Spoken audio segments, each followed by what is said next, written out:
بسم اللہ الرحمن الرحیم۔ السلام علیکم سال دوم۔ آج ہم نے حصہ غزل میں سے مرزا اسد اللہ خان غالب کی پہلی غزل جو ہے اس کی تشریح کریں گے۔ پہلے 3 اشعار کی ہمارا آج کا یہ لیکچر جو ہے یہ بھی 2 حصوں پر مشتمل ہوگا۔ آدھی غزل ہم آج مکمل کریں گے اور بقیہ کی غزل جو ہے ہم اس کے دوسرے حصے میں مکمل کریں گے۔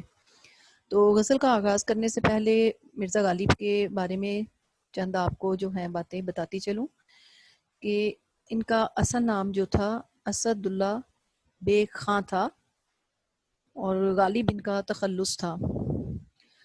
عبداللہ بیگ کے ہاں غالب 27 دسمبر 1797 میں آگرہ میں پیدا ہوئے تھے، یعنی ان کے والد کا نام عبداللہ بیگ خان تھا اور یہ 27 دسمبر 1797 میں آگرہ میں پیدا ہوئے تھے اور انتقال ان کا ہوا تھا 15 فروری 1869 کو دلی میں۔ مرزا غالب جو ہیں والد کا جو کہ ان کا نام عبداللہ بیگ تھا اور ابتدائی تعلیم انہوں نے آگرہ ہی سے پائی تھی۔ غالب ابھی 5 برس کے تھے کہ ان کے والد کا انتقال ہو گیا تھا، پھر ان کی کفالت کی ذمہ داری ان کے چچا نے اٹھا لی تھی۔ جب 11 برس کے ہوئے تو ان کے چچا کا بھی انتقال ہو گیا، یعنی یوں سمجھ لیجئے کہ غالب کی زندگی جو ہے وہ مشکلات سے عبارت رہی ہے۔ 13 برس کی عمر میں 1810 میں جو ہے وہ ان کی شادی ہو گئی تھی امراؤ بیگم سے۔ الہی بخش خان معروف کی بیٹی تھی ہیں۔ شادی کے بعد جو ہے غالب نے دہلی میں مستقل سکونت اختیار کر لی تھی اور ذوق کے انتقال کے بعد بہادر شاہ ظفر اپنا کلام جو ہے وہ غالب کو ہی دکھایا کرتے تھے، یعنی غالب جو ہیں ان کے استاد بھی رہے ہیں۔ غالب جو ہیں یہ اردو اور فارسی زبان کے عظیم شاعر ہیں، یعنی استاذ الاساتذہ شاعر، یعنی ایسے شاعر جو اساتذہ کے بھی استاد ہوں۔ اور اردو شاعری کی تاریخ میں غالب کو یہ اعزاز حاصل ہے کہ انہیں نظم و نثر دونوں میں ہی مہارت حاصل تھی۔ انہوں نے جہاں غزل میں جادہ عام سے ہٹ کر نئے راستے تلاش کیے ہیں، وہاں اپنی نثر میں اپنے خطوط کے ذریعے جو ہے اردو نثر کو بھی نئی شاہراہ پر ڈالا۔ ہم یوں کہہ سکتے ہیں کہ غالب نے جو ہے غالب کی انفرادیت یہ تھی کہ انہوں نے روایت سے ہٹ کر، یعنی اردو شاعری کی روایات کو بالائے طاق رکھ کر غیر روایتی شاعری کی، اور غالب جو اردو شاعری کی روایت ڈال گئے تھے، بعد میں آنے والے شعراء اسی راستے پر آج تک چل رہے ہیں اور چلتے رہیں گے۔ غالب جو ہیں یہ اردو کے مقبول ترین شاعر ہیں جن کی عظمت کے سبھی شعراء معترف ہیں، اور غالب کو خود بھی اس بات کا احساس تھا کہ ان کا انداز بیاں جو ہے وہ دوسروں سے بہت منفرد ہے، جس کا ذکر انہوں نے اپنے ایک شعر میں بھی کیا ہے۔ اور بھی دنیا میں سخنور بہت اچھے ہیں، اور بھی دنیا میں سخنور بہت اچھے، کہتے ہیں کہ غالب کا ہے انداز بیاں اور۔ غالب کا یہ کمال تھا کہ وہ انسانی نفسیات کی گہرائی میں جا کر اس سلیقے سے بیان کرنے پر قدرت رکھتے تھے کہ سننے والا حیران رہ جاتا ہے۔ اور پھر ہم یہ بھی دیکھتے ہیں کہ غالب کا جو زمانہ ہے وہ شورش کا زمانہ تھا، یعنی بر صغیر جو ہے غلامی کا دور تھا، انگریزوں کے مظالم، ظلم و ستم اور خاص طور پہ مسلمانوں کا جو ان کے ساتھ برا رویہ تھا، اور پھر 1857 کی جنگ آزادی، اور پھر جو بھی اس وقت کے خراب حالات تھے ان کا غالب اس کے چشمدید گواہ ہیں۔ تو ظاہر ہے ایک شاعر جو ہوتا ہے وہ عام لوگوں کی نسبت زیادہ حساس ہوتا ہے، اور یہی وجہ ہے کہ اس کی یہ حساسیت ہی اس کو چیزوں کو گہرائی اور گہرائی میں جا کر جو ہے وہ سوچنے پر، دیکھنے پر مجبور کر دیتی ہے، اور یہی وجہ ہے کہ ان کی شاعری میں جو ہے ان کی سوچ کی وسعت اور گہرائی ہمیں صاف دکھائی دیتی ہے۔ بلکہ یہ کہنا بیجا نہ ہوگا کہ اردو شاعری کو غالب نے ہی بام عروج تک پہنچایا۔ غالب کو جو ہے وہ جدت ادا اور انداز بیان کا امام بھی کہا جاتا ہے۔ انہیں لفظوں کے استعمال پر غیر معمولی دسترس حاصل تھی، یعنی یوں سمجھ لیجئے کہ الفاظ جو ہیں گنجینہ گوہر، یعنی لفظوں کا ایک خزانہ ان کے پاس تھا، اور یوں لگتا تھا کہ جیسے یہ الفاظ انہی کے لیے بنے ہیں، یعنی وہ اس انداز میں ان الفاظ کو، تراکیب کو، قوافی کو، ردیف کو، تشبیہات و استعارات کو، تلمیحات کو اپنے یہاں استعمال کرتے ہیں کہ یوں محسوس ہوتا ہے کہ جیسے یہ تمام الفاظ انہی کے لیے بنے ہوں۔ پھر ان کی شاعری کی اوپر اگر ہم نگاہ دوڑاتے ہیں تو دیکھتے ہیں کہ ان کے یہاں ہمیں جدت ادا دکھائی دیتی ہے، منفرد انداز بیان نظر آتا ہے، نادر تراکیب، جدت و ندرت، اچھوتے تشبیہات و استعارات، نئے نئے ردیف و قوافی کا استعمال، یہ ان کے یہاں ہمیں دکھائی دیتا ہے۔ یوں سمجھ لیجئے کہ ان کی شاعری جو ہے وہ کسی خاص عہد کے لیے مخصوص شاعری نہیں بلکہ آفاقیت کی حامل شاعری ہے۔ غالب جو ہیں اگر ان کے خطوط کے حوالے سے نثر میں بات کریں تو جو ان کے خط ہیں وہ بھی نثر کے حوالے سے کم نہیں، یعنی ان کے خط کو جو ہے ان کے عہد کی معاشرت کا آئینہ دار کہا جاتا ہے، یعنی غالب کے خطوط سے ہمیں اس وقت کی معاشرت، اس وقت کے سیاسی، سماجی، معاشی، معاشرتی حالات جو ہیں وہ ہماری آنکھوں کے سامنے آن کھڑے ہوتے ہیں۔ سال اول میں ہم نے غالب کے خطوط کا مطالعہ کیا تھا تو وہاں ہم نے دیکھا تھا کہ کس طرح سے، کس عمدگی کے ساتھ، کس سادگی اور سلاست کے ساتھ، روانی کے ساتھ غالب نے جو ہے اپنے خطوط میں اپنے عہد کی آئینہ داری کی ہے کہ یوں محسوس ہوتا ہے گویا ہم اپنی آنکھوں سے یہ سب مناظر دیکھ رہے ہوں۔ تو غالب کو جو ہے وہ ماہر نفسیات بھی کہا جا سکتا ہے کہ وہ انسانی نفسیات کے ماہر تھے، اور یہی وجہ ہے کہ وہ انسانی نفسیات کو اس سلیقے سے بیان کرتے ہیں کہ عقل تنگ رہ جاتی ہے۔ ان کے شعر جو ہیں اس کے الفاظ اشعار میں استعمال ہونے والے کثیر الجہت ہیں، اور غالب کا جو ہے مقام وہ سب سے منفرد ہے، اور ان کی عظمت کے سبھی شعراء جو ہیں وہ معترف ہیں۔ اب جو ہیں ہم ان کی، یہ تو تھا ان کا ایک مختصر سا تعارف، اس کے بعد ہم ان کی غزل کا پہلا شعر دیکھتے ہیں۔ غزل کا جو پہلا شعر ہے: بس کے دشوار ہے ہر کام کا آساں ہونا، بس کے دشوار ہے ہر کام کا آساں ہونا، آدمی کو بھی میسر نہیں انسان ہونا۔ بس کے کا مطلب ہے چونکہ، دشوار مشکل، چونکہ دنیا میں ہر کام کا آسان ہونا مشکل ہے، یہاں تک آدمی کو بھی انسان ہونا میسر نہیں۔ اب یہ دیکھ لیجئے کہ اس کی وضاحت میں جب ہم جاتے ہیں تو کسی بھی مشکل کام یا مرحلے کو سر کر لینا بذات خود ایک مشکل مرحلہ ہوتا ہے، لیکن جب یہ مرحلہ ہم سر کر لیتے ہیں تو پھر کیا ہوتا ہے کہ کوئی مشکل نہیں رہتی بلکہ آسان ہو جاتی ہے۔ یعنی کہ کوئی بھی کام جو ہے اس کو سر انجام کرنا یا اس کو اس کے انجام تک پہنچانا جو ہے کوئی آسان کام نہیں ہے۔ مشکلات اور دشواریاں ان کا سامنا انسان کو رہتا ہے۔ پہلے مصرعے میں تو یہی بات جو ہے غالب جو کہنا چاہ رہے ہیں کہ کوئی بھی کام آسان نہیں ہے، اس کو ہم اپنی محنت سے، ریاضت سے آسان بناتے ہیں۔ یعنی دشواریاں اور مشکلات ہر جگہ موجود رہتی ہیں، آگے انسان کی ہمت پر منحصر ہے کہ وہ کیسے ان کا سامنا کرتا ہے اور کیسے آگے بڑھتا ہے۔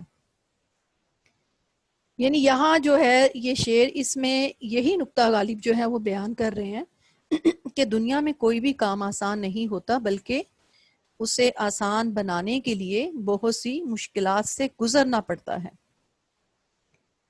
یہاں تک کہ ہر آدم ذات یعنی ہر آدمی جو ہے وہ بھی شرف انسانیت کے مرتبے تک اس کا پہنچنا آسان کام نہیں، یعنی آدمی سے انسان تک کا جو سفر ہے وہ کوئی آسان سفر نہیں، نہایت دشوار گزار اور مشکل سفر ہے۔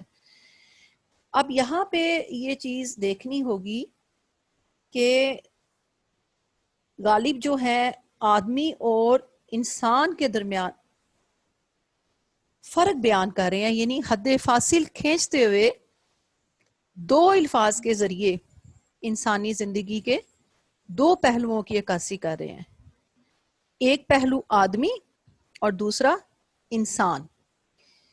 یعنی آدمی ہر آدم زاد ہے، کیوں؟ حضرت آدم علیہ السلام کی اولاد ہونے کی مناسبت سے جتنے بھی دنیا کے لوگ ہیں وہ سب آدمی ہیں، لیکن انسان ہر کوئی نہیں کہلا سکتا۔ اس کے لیے جب تک کہ وہ شرف انسانیت سے مزین نہ ہو، یعنی جب تک اس کے اندر وہ خصوصیات جن کی وجہ سے وہ انسان کہلانے کا اہل بنتا ہے وہ پیدا نہ ہو، یعنی اب ہم کہہ سکتے ہیں کہ آدمی ایک الگ بات ہے، آدمی ہونا، اور انسان ہونا ایک الگ معاملہ ہے۔ آدمی ہم کیوں ہیں؟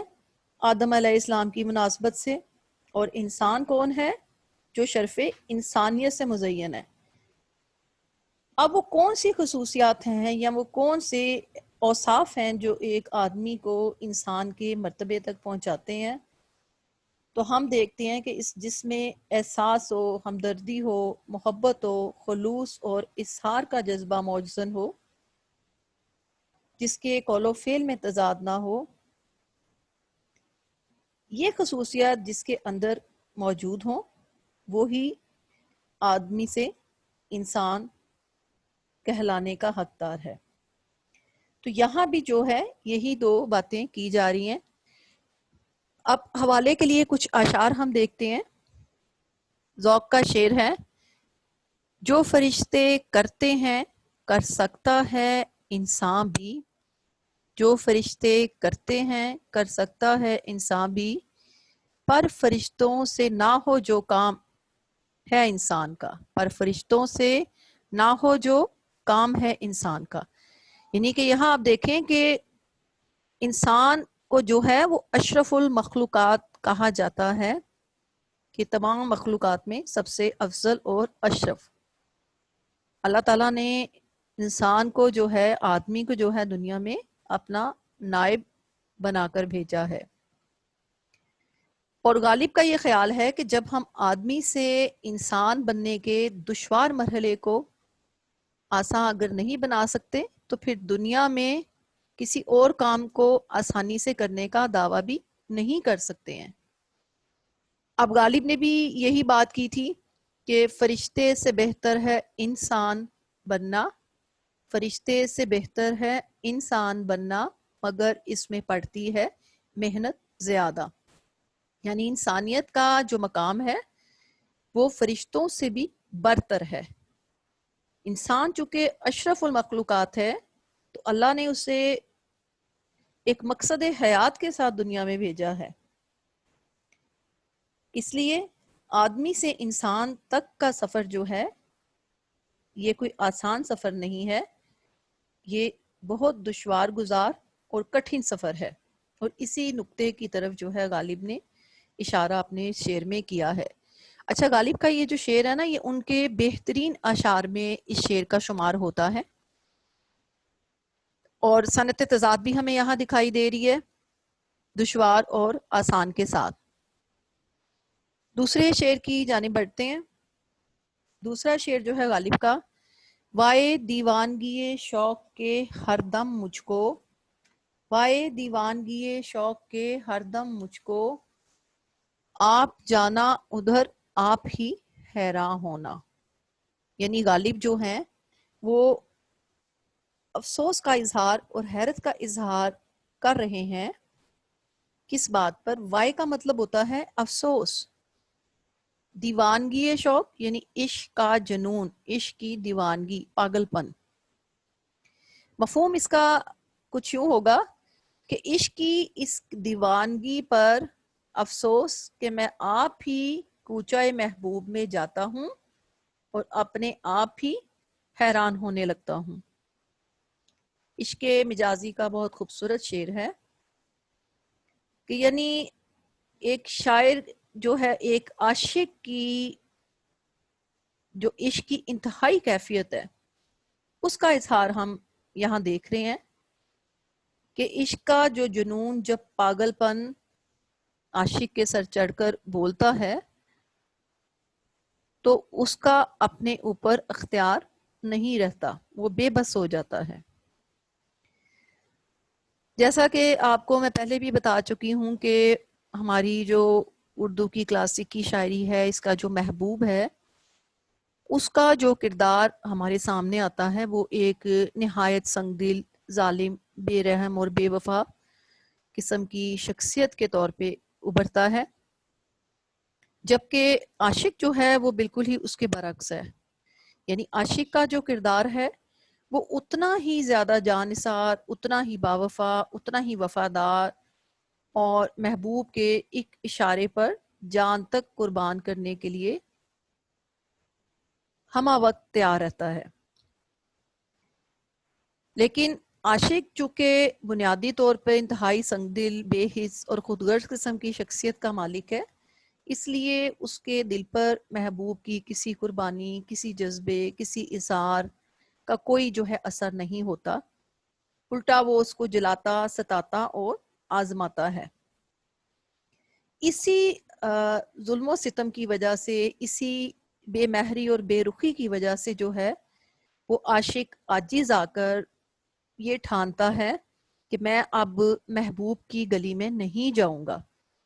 یعنی محبوب کی گلی میں تو وہ لاشعوری طور پر پہنچ جاتا ہے نا، کیونکہ اس کی عشق کی دیوانگی جو ہے وہ اس کو بے بس کر دیتی ہے، اور لاکھ وہ یہ ٹھاننے کے باوجود کہ وہ مزید ذلت و رسوائی سے بچنے کے لیے اب وہاں نہیں جائے گا، لیکن ہوتا کیا ہے کہ جب عشق کی دیوانگی حد سے بڑھ جاتی ہے تو وہ بے بس ہو کر محبوب کی گلی میں جا نکلتا ہے، اور پھر جب وہاں پہنچتا ہے تو حیرت میں مبتلا ہو جاتا ہے کہ میں یہاں کیوں آیا۔ یعنی آپ جانا ادھر اور آپ ہی حیران ہونا کہ خود ہی آج پہنچتا ہے وہ، اور پھر خود ہی اپنے اس پہنچنے پر اس کو حیرت بھی ہو رہی ہے۔ ہر دم سے مراد جو ہے یعنی بار بار۔ اب اس میں ہم یہ جو ہے یہی موضوع جو ہے دیگر شعراء کے یہاں بھی ہمیں دکھائی دیتا ہے۔ اسی بات کو جو ہے مصطفی نے کہا تھا کہ تیرے کوچے اس بہانے مجھے دن سے رات کرنا، تیرے کوچے اس بہانے مجھے دن سے رات کرنا، کبھی اس سے بات کرنا، کبھی اس سے بات کرنا۔ یعنی کہ عاشق جو ہے وہ بہانے بہانے سے اس کی گلی میں جاتا ہے، کیوں کہ کسی طرح سے محبوب کا دیدار کر پائے، اس کو دیکھ پائے، اور اس وجہ سے وہ کبھی کسی سے بات کرنے رک جاتا ہے، کبھی اس سے بات کرنے رک جاتا ہے، تاکہ زیادہ سے زیادہ وقت جو ہے وہ وہاں پر گزار سکے۔ اور اسی طرح سے ناصر کاظمی جو ہیں وہ کچھ اس طرح کہتے ہیں، چلے تھے اور کسی راستے کی دھن میں مگر، چلے تھے اور کسی راستے کی دھن میں مگر، ہم اتفاق سے تیری گلی میں آ نکلے۔ یعنی یہی بات ہے کہ عاشق جو ہے وہ وفور عشق میں، یعنی عشق کی انتہائی کیفیت میں وہ بے اختیار ہو کے عاشق محبوب کی گلی کی جانب جا نکلتا ہے، اور وہاں جا کے پھر اس کو افسوس ہوتا ہے، دکھ ہوتا ہے، کیونکہ ادھر جانے کا اس کو فائدہ کوئی نہیں ہے۔ محبوب نے اس کو اپنی دید سے محروم رکھنا ہے، اور اس کو نامراد ہو کے واپس آنا پڑے گا، لوٹنا پڑے گا، اور اس بات پہ پھر اس کو خود پہ غصہ بھی آتا ہے کہ میں یہاں آیا ہی کیوں۔ لیکن مجبوری کیا ہے کہ عشق کی جو دیوانگی ہے وہ اس کو ٹک کر بیٹھنے نہیں دیتی، وہ اس کی گلی میں نہ چاہتے ہوئے بھی جو ہے وہ پہنچ جاتا ہے۔ جیسے ایک شاعر نے کہا تھا کہ روز کہتا ہوں بھول جاؤں اسے، روز کہتا ہوں بھول جاؤں اسے، روز یہ بات بھول جاتا ہوں.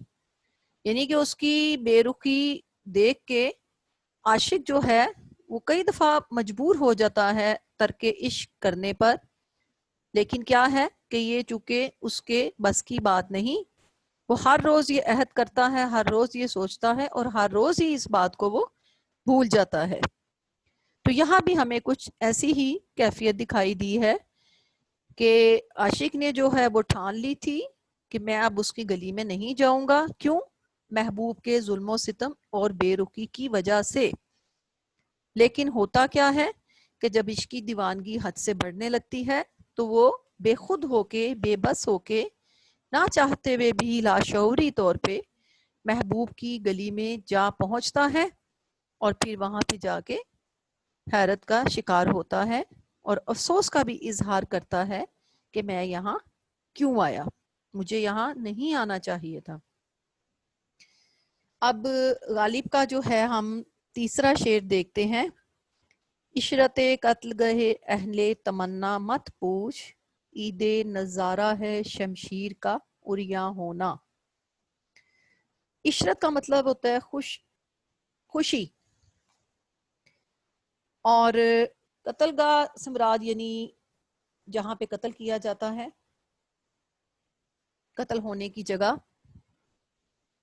اہل تمنا سے مراد تمنا رکھنے والے لوگ یعنی عاشق.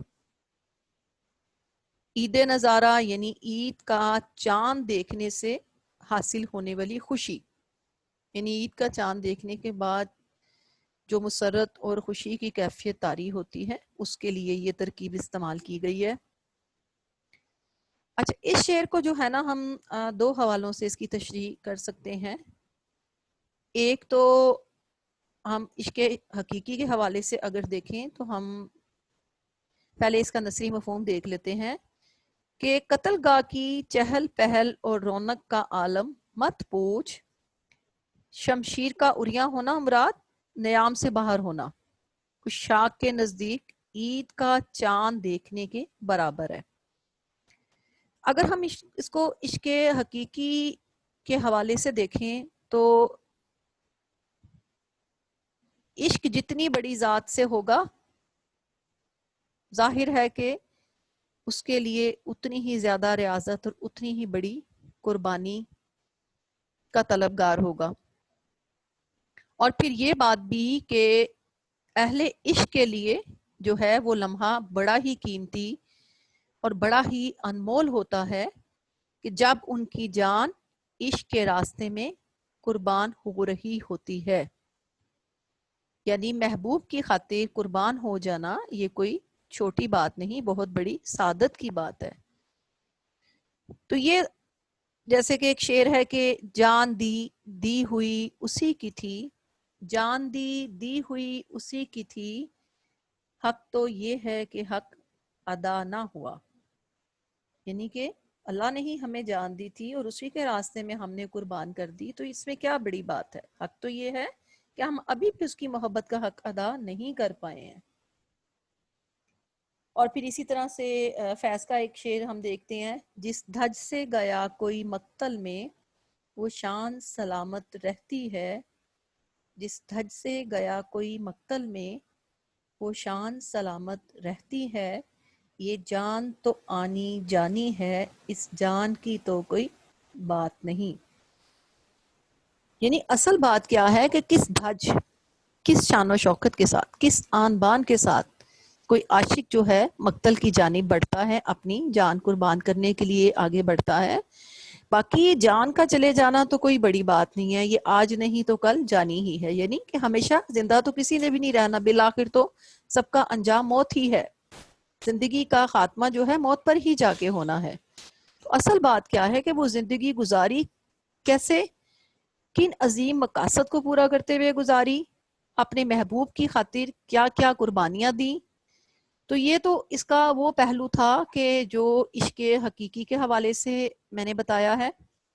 اگر اسی شعر کو ہم اس کے مجازی کے تناظر میں دیکھیں تو یہاں پہ بھی تھوڑی سی میں بتا دوں کہ یہ ہماری اردو شاعری کی روایت ہے کہ جیسا کہ میں نے آپ کو پہلے بھی اشعار میں اردو شاعری کا جو عاشق ہے اور جو محبوب ہے، دونوں کے کرداروں کی جو خصوصیات ہیں، یہ دونوں کے اندر جو بھی منفی یا مثبت پہلو ہیں، اس کا میں نے ذکر بڑی تفصیل کے ساتھ کیا تھا۔ ان پہلوؤں کو جب ہم سامنے رکھتے ہیں تو ہم یہ دیکھتے ہیں کہ عاشق کی قربانیاں، جانثاری، خلوص، محبت محبوب کے دل پر بالکل بھی اثر انداز نہیں ہو رہی، اس کے دل کو پگھلا نہیں رہی، اس کے دل میں اپنے لیے نرمی اور چاہت کے جذبات پیدا نہیں کر پا رہی، بلکہ محبوب جو ہے اس کو اور زیادہ ستانے اور آزمانے پر کمر بستہ ہو جاتا ہے۔ تو کیا ہوتا ہے کہ عاشق پھر چاہتا ہے کہ اگر یہ مجھے زندگی میں نہیں مل سکتا تو وہ اس کے ہاتھوں قربان ہو جانا جو ہے اپنے لیے بڑی سعادت کی بات سمجھتا ہے۔ یعنی جو محبوب اس کا نہیں ہو سکتا تو وہ چاہتا ہے کہ محبوب جو ہے اس کو قتل گاہ بلائے اور اپنے ہاتھوں سے جو ہے اس کو قتل کر دے۔ یعنی محبوب کے ہاتھوں قتل ہونا، اور خاص طور پہ اس کے ہاتھ میں نیام سے نکلی ہوئی اریاں تلوار دیکھنا ایسے ہی ہے جیسے کہ عید کا چاند دیکھ کر جو خوشی محسوس ہوتی ہے، عشاق کو وہ خوشی محبوب کے ہاتھوں اریاں تلوار کو دیکھ کر ہوتی ہے۔ یہ موضوع اور بھی شعراء کے یہاں اور غالب کے یہاں بھی جو ہے کافی دفعہ یہ آ چکا ہے، محبوب کے ہاتھوں قتل ہونے کا، اور وہ اور بھی کئی جگہ اس بات کا اظہار کر چکے ہیں۔ یعنی عاشق جو ہے وہ پوری تیاری کے ساتھ جاتا ہے، کبھی وہ تیگ و کفن لیے ساتھ جا رہا ہے، اور ہر بار ہی کیا ہوتا ہے کہ محبوب جو ہے وہ چونکہ بہت خود غرض قسم کا ہے، وہ ہر بار کوئی نہ کوئی ایک نیا بہانہ بنا کے اس کو چلتا کر دیتا ہے۔ یعنی کہ اس کو جب پتہ چلتا ہے کہ عاشق کی خوشی جو ہے اس کے ہاتھوں قربان ہو جانے میں ہے، قتل ہو جانے میں ہے، تو پھر کیا ہوتا ہے کہ وہ اس کو قتل بھی نہیں کرتا، وہ اس کو مارتا بھی نہیں ہے، کیونکہ یہ اس کی طبیعت کا سرشت کا ایک منفی پہلو ہے جو یہاں ہمارے سامنے آتا ہے۔ اور غالبی کا ایک شعر ہے، آتا ہے میرے قتل کو پر جوش رشک سے، آتا ہے میرے قتل کو پر جوش رشک سے، مرتا ہوں اس کے ہاتھ میں تلوار دیکھ کر۔ یعنی کہ محبوب کے ہاتھ میں تلوار دیکھ کر جو ہے وہ عاشق جو ہے اس کی خوشی کی انتہا نہیں ہے، اس کو یقین ہو چلا ہے کہ اب تو یہ مجھے لازمی مار ڈالے گا، لیکن ہر باری جو ہے وہ محبوب اس کو واپس بھیج دیتا ہے کوئی نہ کوئی بہانہ کر کے۔ تو یہاں بھی کچھ ایسی ہی کیفیت ہے کہ محبوب کے ہاتھ میں نیام سے نکلی ہوئی اریاں جو تلوار ہے وہ عاشق کی مسرت و شادمانی میں کیا ہے، اضافہ کر رہی ہے۔ اب آپ دیکھیں کہ جو عید کا چاند ہوتا ہے اس کی شکل بھی تلوار اور خنجر کی مشابہ ہے، تو جیسے عید کا چاند دیکھ کر خوشی محسوس ہوتی ہے، اسی طرح سے عاشقوں کو محبوب کے ہاتھ بے نیام تلوار دیکھ کر خوشی محسوس ہوتی ہے۔ یعنی ان کو لگتا ہے کہ اب تو ہمارا مقصد پورا ہو جائے گا، ہماری مراد بر آئے گی، اور لازمی ہمیں جو ہے عاشق وہ آج قتل کر ڈالے گا، لیکن اس کو آخر میں مایوسی ہی کا سامنا کرنا پڑتا ہے، وہ اس کی اس خواہش کو پورا نہیں کرتا۔ تو آج کا ہمارا جو یہ لیکچر ہے اس کا ہم یہیں پر اختتام کرتے ہیں۔ بقیہ کے اشعار جو ہیں ہم اپنے لیکچر کے دوسرے حصے میں مکمل کریں گے۔ اللہ حافظ۔